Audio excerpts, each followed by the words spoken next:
In today's episode, I'm sharing with you all about how I became a hippie mom in the first place, what got me started on the crunchy life. I'm sharing a couple of stories with you from when I first became a mom when I was just 18 and my experience with being a hippie mom in a not so hippie world. Just sharing some personal stories with you. I hope you enjoy them. Thank you so much for tuning in. I'm Rainbow Miller, and you're listening to So Your Mom's a Hippie podcast. Enjoy.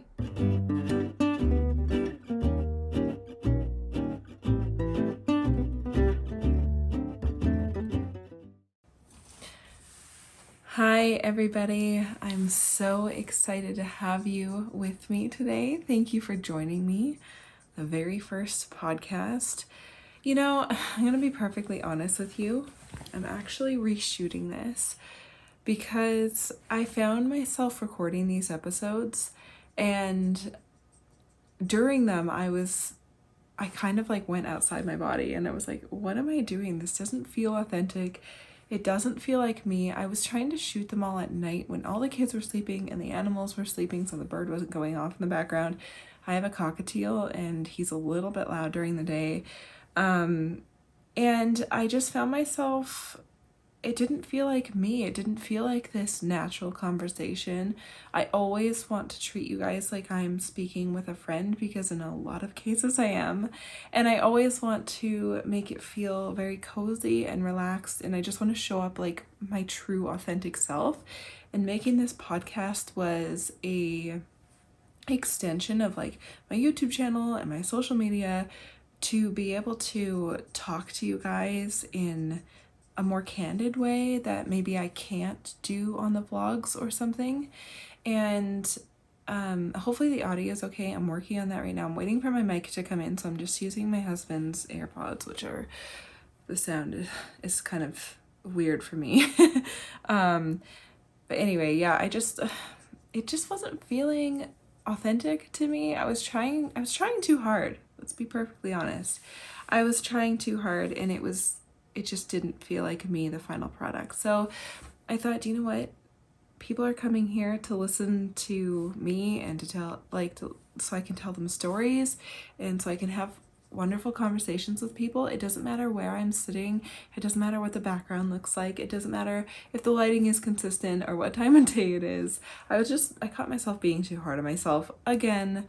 So actually my baby is napping beside me. I am on my bed. I'm cozied up. I've got a drink beside me. And I'm just gonna film these whenever I have pockets of time when the baby is napping. Maybe sometimes when he's not, because I have a baby and they don't always sleep consistently. My big kids have tucked off in a corner to go play and do some quiet activities for me. So I think I just need to show up as it is, as I always have, as I am, and I feel like these conversations will flow better.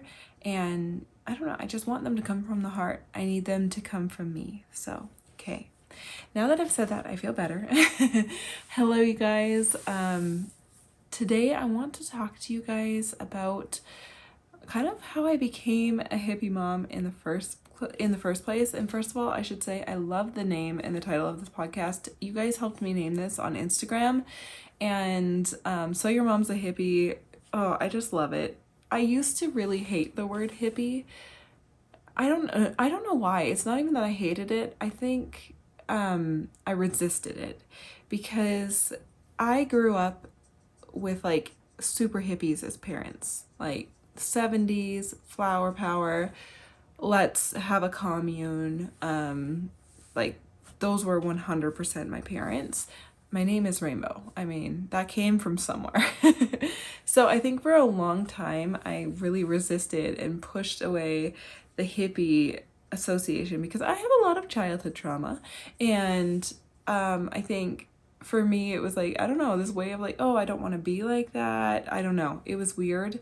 And I found myself over the last few years, and especially in this year, just really trying to embrace that word and owning it again because, like, yeah, my name is Rainbow. That is badass. And I am a hippie through and through. I have all those hippie morals. Like, don't get me wrong, I have kind of one foot in both worlds because I love my Apple Watch and I don't want to live in a yurt, but I'm still a hippie at the core and I still live my life in a very hippie way.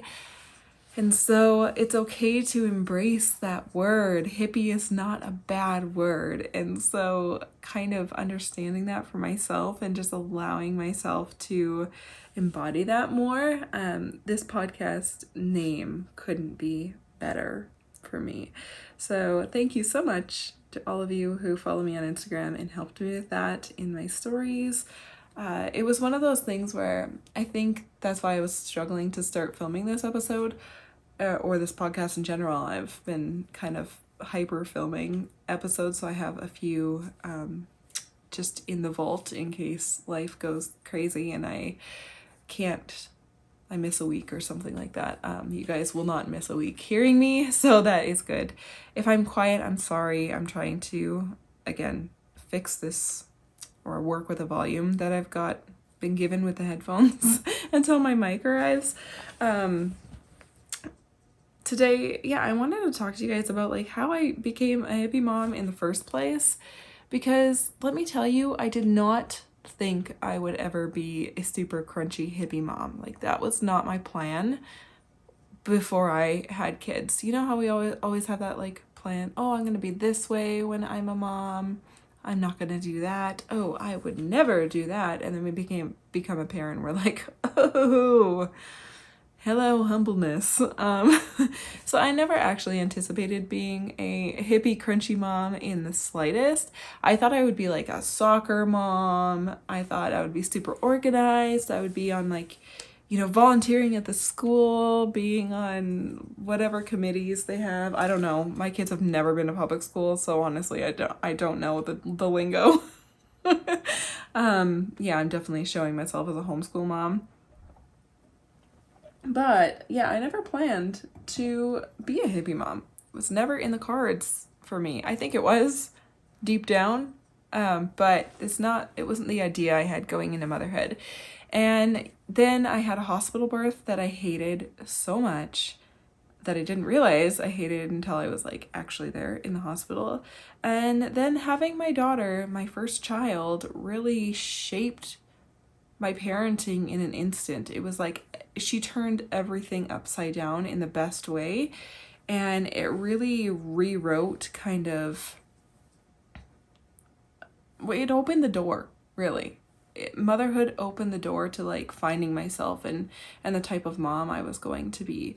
So I want to chat with you guys kind of about how that evolved for me, and where how I found that. And really it did start with my daughter's birth. I guess getting pregnant first.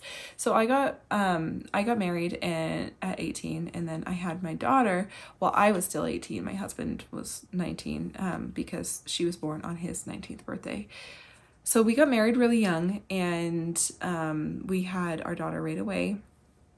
And she was just the biggest blessing. I had wanted a baby so bad, which now looking back, I'm like, oh my goodness, I was so young. But I don't regret it for a second.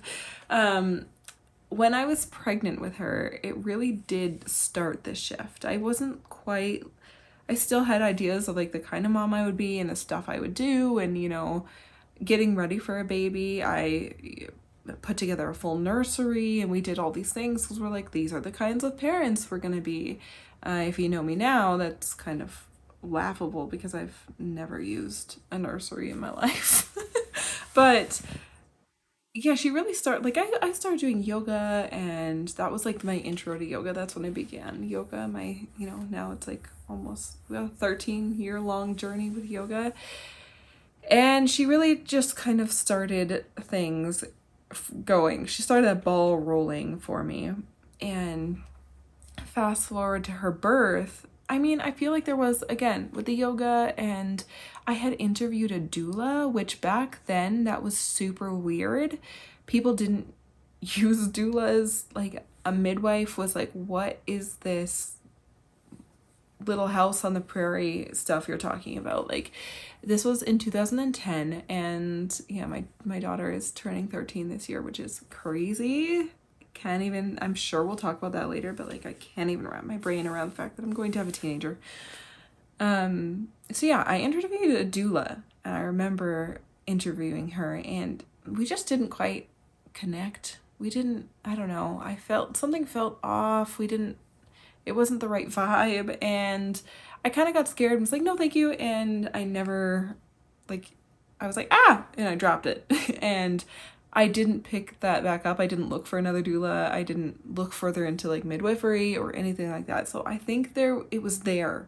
I wanted to, but I just didn't really know how to execute it. I didn't have any models to follow. I didn't know anybody else who was really doing things alternatively at this point. And so I live in a little town in rural Alberta in Canada, and our option to give birth here is to drive to the city. Really, that unless you have a home birth, well, now it's more common, but and so I didn't love that giant city hospital. There was like, I don't know, you hear stories. It didn't seem like something I wanted to do. And so I ended up picking a hospital like 45 minutes in the other direction. Maybe you've heard of it. It's called Drumheller, and it's like where all the dinosaurs are. So if you know of Canada and like where all the dinosaur bones are, that's where I had my daughter. So I picked this little hospital in this little town, this little touristy town, because it was supposed to be a little more alternative, a little more like chill. And so there was those sparks, I think, of wanting to do things differently, of following my instincts were starting to like blossom. And I chose this hospital, and I had her, and the minute she was placed on my chest, I was like, oh no, this is all wrong. Not the baby, but everything else. I wanted to be home. I was like, I hate being here. I don't want to be here. What are you doing to my baby? What is that? What are you putting on her? What are you doing that for? Why do you want to stick that in her? Like, suddenly everything, like the mama bear just erupted in me. And I was like, what have I done? I need to go home right now and go into my little bubble with my baby, and nobody's allowed to touch her unless I absolutely know what everything is. And it was just instant for me. And there was no room to question it. There was no like, oh, do I want to do this? It was like, no, the instincts took over. It's funny. I remember the nurses being like, oh, you can stay for like 4 days if you want, and we'll like take care of you. And I was like, no, I'm going home immediately, first thing in the morning. And the nurse looked at me and she was like, well, you can't do that. And I was like, yep, I can. I'm going to, so make sure the doctor's here to like sign the paperwork or whatever so I can leave. And I remember my doctor, he was a really nice guy, my OB coming in and being like, oh, they said you wanted to leave and they didn't want you to, but you're fine. It's like, yeah, I am. I'm leaving anyway, so you need to like sign this paper. Anyway, I was an excellent patient, I'm sure. But it was just like this eruption of instincts is really what it felt like. And so I went home the next day, and we have this health nurse, like a health unit in our town. And back then, they don't do this anymore, but back then they would come and visit you in your own house, and they would like weigh your baby for the first couple of days. It was actually a really nice practice, and I hate that it's gone away. I don't know if COVID got rid of that or if it just kind of faded away over time and it became less practical. I don't know. But back in 2010, they would come to your house and they would visit you in your home and make sure everything was going well. And it was that moment where I kind of realized that I was like doing things differently. And my instincts were driving me in a very different direction than what was normal or like what was, expected of me. The health nurse, I remember, was so sweet and so kind. I think also I had some like eyes on me because they were like, oh, you're 19, you have no idea what you're doing. And then I had like such strong motherly instincts. I think some of them were like, oh, Okay, this is different.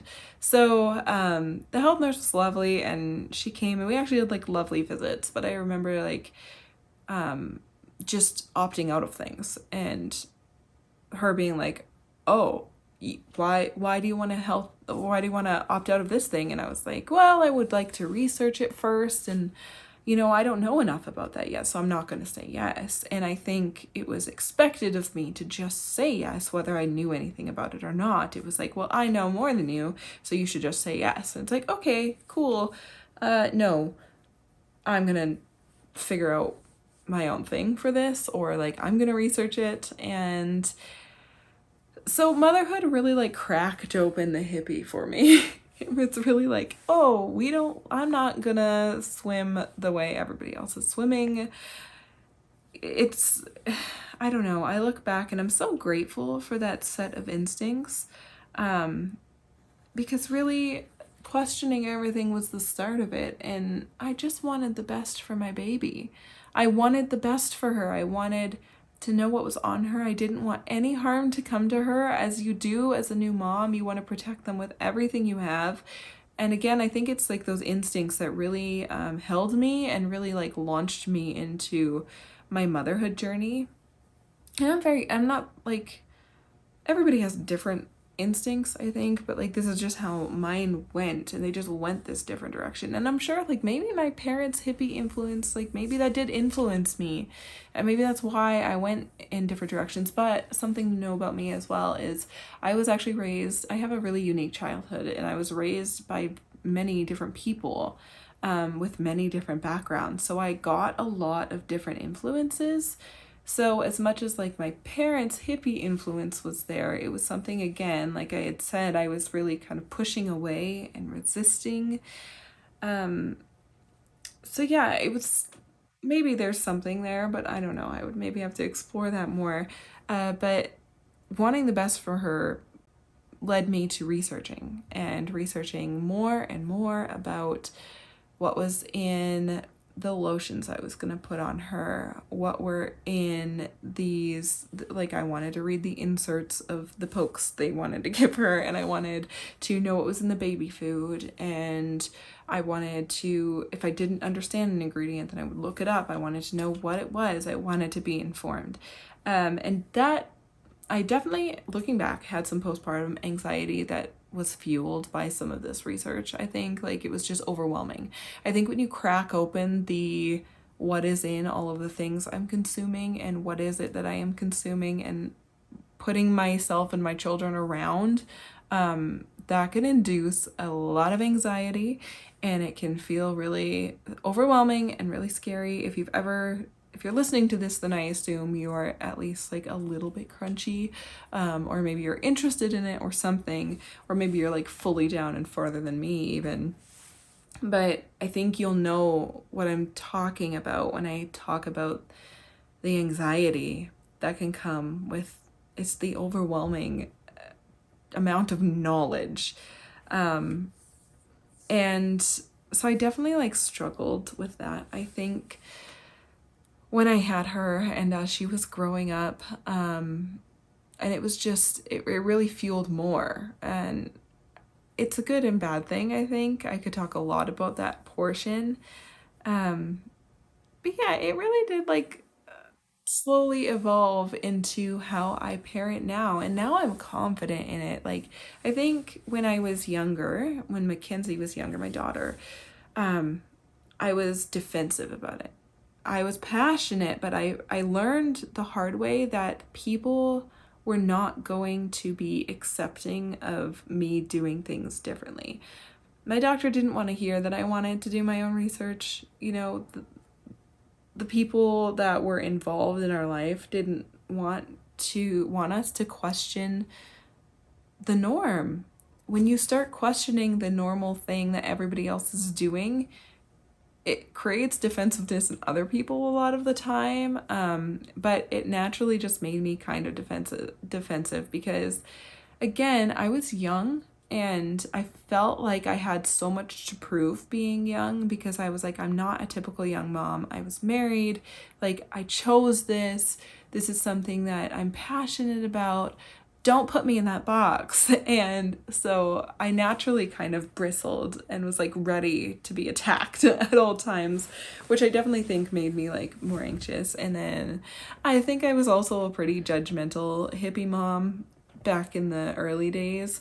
I really had to learn a lot of grace. I had to learn a lot of nuance to some things to be able to be more accepting and more open. And I just needed more life experience, I think, within parenting to understand that it's not always one way, obviously. And sometimes one thing works for one kid and then it doesn't work for the next kid. And, so I had some experiences that really shaped that for me, like made me learn that people thought I was bad for doing things differently and for going against the grain, and it wasn't widely accepted.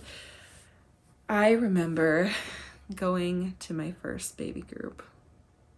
I can feel you sigh on the other side of the camera. Like, if you know, you know. If you've been to a baby group, maybe they're better these days, but I have not touched one with a 10-foot pole since. I was burned by the baby group. We went on walks when our daughter was like a baby, 8 months old. We go on evening walks during the summer to try and get her to sleep and just kind of wind her down for the evening. And we were walking around our neighborhood. If you hear a little sighing, my baby is just deeply sighing in his sleep. We were going for these little neighborhood walks, and one day we encountered another mom with a baby similar in age, and we kind of just bantered a little bit and talked about how our babies were the same age as we passed each other, and just had a little moment on the sidewalk. And she walks away, and then she turns around and goes, "Hey, I am part of this baby group, or I'm starting this baby group, or whatever. Do you want to come?" And I was like, okay. I was lonely and I needed friends. None of my friends, my peers, knew anything about anything I was going through because I was 19 and had gotten married and had a baby, and everybody else was like, "I'm going to college and getting drunk." And so I really like didn't have any connections. Like, none of my friends, if I had any left, the ones that were left, they didn't understand what I was going through. They didn't understand what I was doing. And I knew my baby needed friends and would need friends, and I didn't know any other moms. So I was like, okay, I need to join a baby group. So I said yes, and she told me like the date and the time, because back then that's what you did. You were like, "Hey, come to this thing." And I showed up at this baby group, and I knew it was going to be one of those situations where I was the weird kid in class. The minute I showed up, and I was wearing my daughter in this bright yellow wrap. If you have followed me for a while, then you've seen my bright yellow wrap. I still have it, my woven wrap. And back then, that was weird. Like, they had like Baby Bjorn, is that how you say it? Like the normal carrier that's like, it's like the worst carrier. I think they've changed it now so it actually like supports them properly. But back then it was just like this little like piece of fabric with like 2 leg holes, like strapped on like a backpack. And that was like the only like carrier that was, the norm. If you even wore your baby, it was still super weird to wear your baby. And I show up in this like bright yellow woven wrap, my baby like intricately tied to my body. And everybody was like, "What is that?" And I was like, "Oh, okay. I understand how this is gonna go." And so I still tried my best to like make friends, but it was one of those situations where I realized that like doing something different would bring defensiveness out in other people. And again, I was probably in some instances a little judgmental back then, but also I think people were just super defensive about hearing that, "Oh, she's doing something different. Why, like, she must judge what I'm doing." And so I ran into a lot of that in my early hippie days, my early mom hippie days. And I remember like, it was things like, "Oh, here, Mackenzie eat this snack, and it's like some packaged typical snack, and I'm like, oh no, like I brought her own snack, it's okay. And I'd pull out something like homemade or whatever, and it was like, why what's wrong with the goldfish crackers? And I'd be like, oh, you know, it has like this in it or whatever. And they'd be like, what?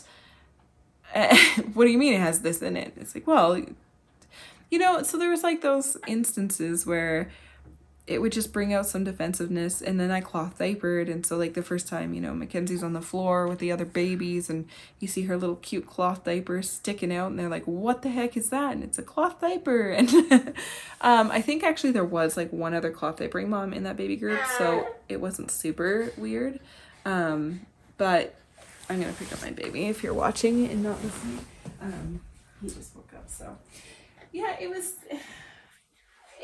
my first kind of wake up call. And then I remember we had our first conversation about like, you know, health stuff and vaccines, and oh my goodness, that's when I realized like, ooh, okay, I am doing things quite differently from other people, and they don't like that. And so I didn't feel very welcomed in a lot of mom groups, and I was really struggling to make a lot of friends.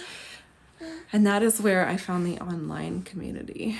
And so I don't know if you have been like on the internet since the early days of Facebook and forums and Instagram, even like when all of that started up, there was this Facebook group called the Leaky Boob, and it's still called the Leaky Boob, but it was a breastfeeding support group. That's another thing. Breastfeeding was like, people would try it, but like exclusively breastfeeding was even less normal back then. I say back then, I'm really aging myself in this conversation. But I found this online support group when I was looking up breastfeeding things, called the Leaky Boob, and it was this Facebook page. She still runs it, Jessica. She's great. They're a great couple. They have like 7 or 8 daughters. I don't remember how many daughters they have now. But anyway, she's a great activist about breastfeeding. And back then, like, you know, there would be posts, and there would be like everybody would comment. You would make friendships in those comments.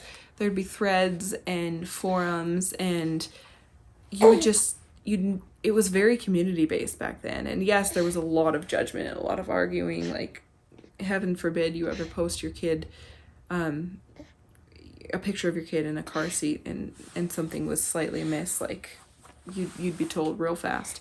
But I mean, that's also how I learned how to properly put my kids in car seats. So like, thank you. But also, yeah, it could be intense. But I found this page called the Leaky Boob on Facebook, and then from that, my online community was born. I made so many wonderful friendships. Those people are still my friends to this day. I still have a lot of connections, and we've maintained an online relationship since the early days of 2010 on this Facebook page called the Leaky Boob. And I felt less lonely for the first time in my motherhood, like peer-wise, because I had women who were doing the same thing that I was. I had women that were breastfeeding, and they were co-sleeping. Like, oh my goodness, you tell people while you were co-sleeping, and they were like, you might as well be telling people that you're letting your baby sleep beside a butcher knife. Like, people freaked out. And then, yeah, breastfeeding, co-sleeping, baby wearing, cloth diapering. Not everybody did everything, but it was more normal there. I found my crunchy people. I found my hippies. And we learned from each other, and we supported each other, and we messaged each other. And those women gave me so much encouragement. And they, in the moments where like I was actually in a physical baby group in person, and I was being questioned and ridiculed and made to feel like the weird smelly kid over in the corner or something, being able to go to those women on Facebook and tell them about my day, or tell them what I encountered, or even just like, it was this sense of solidarity within me knowing that I had women out there who were like me, that I wasn't totally weird, I wasn't an absolute freak for doing what I was doing, that helped me so much. And it means so much to me to this day, because I carried those women beside me through a lot of situations where I felt really uncomfortable and really alone. And oh my goodness, if that doesn't speak to community and how important it is, and through forming that community is how I started on the internet, like a public presence on the internet. I started a blog because of these ladies, and my blog eventually got hard to keep up with, and it was easier with 2 young kids to switch to YouTube, this weird YouTube thing that people were doing, vlogging their lives. How funny. And so I switched to YouTube, and that's how I, now I'm here, now starting a podcast. So it really does come back around full circle. But that community is like what really got me started, and I'm so grateful for it. But my hippie mom journey was definitely a little rocky. It was interesting because I really felt like, I think maybe that's probably where a lot of the anxiety came from too, is because I just felt like I had a lot against me, so I had to make the right decisions. I had to make sure I could back up every different choice I was making. And I wish I could go back and be like, hey, you don't have to prove yourself to anybody. You can really just, go tell that random lady at the grocery store to pound rocks and go on your merry way. But I don't know. It shaped me into the person I am today. And like it shaped the kind of human I am, and I think it makes me the type of hippie that I am. It shaped me in a way where I am more gentle with people, I think. I'm more understanding. I'm not super dogmatic about anything. So I'm grateful for my experience, and I'm grateful for all of those things that were difficult. Sorry if you hear a little grunting. Like I said earlier, like I just need to be able to film these where they feel authentic, and if that means my baby wakes up and I have to nurse him, then that's just what we're gonna do. Yeah, so it's like it's really shaped me into the mom I am now. I'm so confident about my choices, and I no longer feel like I have to prove anything. I don't think that anybody else should be doing what I'm doing just because I'm doing it. It's just I'm so confident that these are the right choices for my family. And I think that's what's important about like parenting in general, and especially like, crunchy life and crunchy mom choices. Like it doesn't matter what it is, it just has to feel really good for you and your family. Like it just has to work for you and your family. So that's a bit of a long-winded kind of story about how I originally became this hippie mom. And as I've grown, like I said, I've started getting into more and more things. I've dropped some things that I thought were like hippie-ish and healthy-ish because they were what I thought I should be doing. And now I just do what feels right for me and my family. But it did lead me into things like breath work, and yoga, and like I got really into yoga, and those things completely changed my life, my personal life, like in the way I view the world and the way I function and the way I perceive stress and all of those things. And and now there's some balance. Like here I am on my 3rd baby so many years later, and I'm still using so many of my same hippie methods. I'm still very much breastfeeding and cloth diapering and baby wearing, but I bought a crib and I use disposable diapers part-time. And so like I've definitely found some balance, and I've found some nuance and things that work for me in this season now, and probably things that old me would have judged me for, but that's okay, right? That's part of the journey. But that's originally how I became a hippie. And you know what? Maybe I was born a hippie. Maybe that was just always meant to be my path. Being named Rainbow and being born by like really, people loving hippies. okay? Oh, did we just like kind of vomit on mom? Sorry, guys. Just clean up on aisle baby and aisle mom a little bit. That is the joys of podcasting with a new baby, but that's okay. That's okay. So yeah, I really just want to like leave you guys with a few points. I really hope that everybody just follows their gut and trusts their gut even when it's hard. That is the biggest takeaway that I learned from growing into the mother that I am, is that I'm so grateful that even in the face of being the weirdo and being told that I was sometimes endangering my children by the choices I make, or, whatever it was, like, I trusted my gut beyond everything else. And it's so important to do even when it's hard. And if you can find your community, it's so important. Like, even if that community is online, it can make a huge difference. So never underestimate the difference you are making when you reach out to somebody, when you build a friendship with somebody online or in person. Just, I can't even explain how encouraging it was to carry those women with me, and just know that I wasn't alone. So yeah, trusting... Oh, excuse you, baby burps. Trusting my gut was something that was like such a vital thing that I had to learn in my hippie journey. If you're watching this video, then sorry if you're seeing a little bit of baby spit up there. That's our life today. He's a little bit of a spit up monster, this one.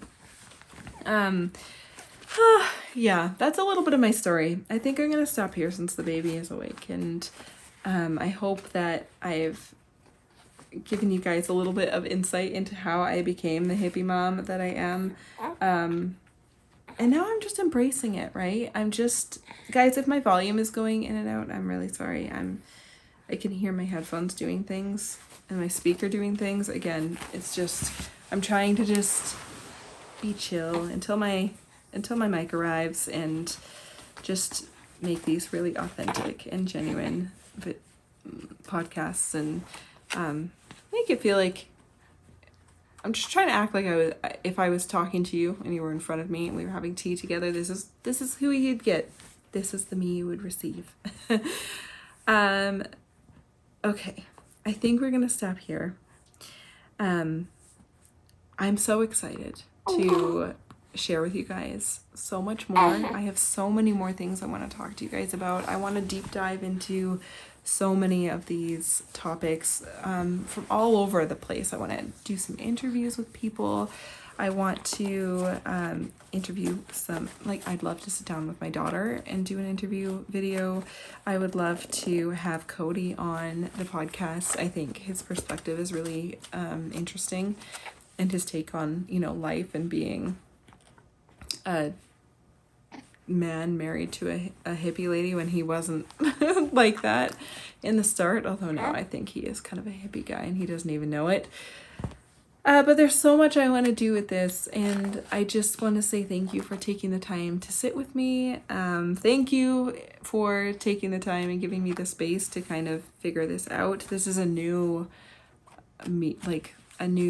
experience for me doing podcasting. It's different because I can't edit myself. So talking to you guys for a long period straight with no editing, it's different for my brain, which is I think why I was struggling and why I'm reshooting this, is because I felt like I was like getting ready for a newscast, and I was like, okay, I need to follow a script, and this is how I need to speak, and this is what I need to say, and these are the points I need to hit, and it was throwing me off, and it was making me not authentic, and I just didn't like what I was putting out. So thank you for giving me the space if my volume's a little weird or something like that. I just appreciate you so much, and I'm just keeping in mind that like my first episode is not going to be like my 10th or my 20th. We will get better as we evolve, as we do, right? So thank you so much for joining me today.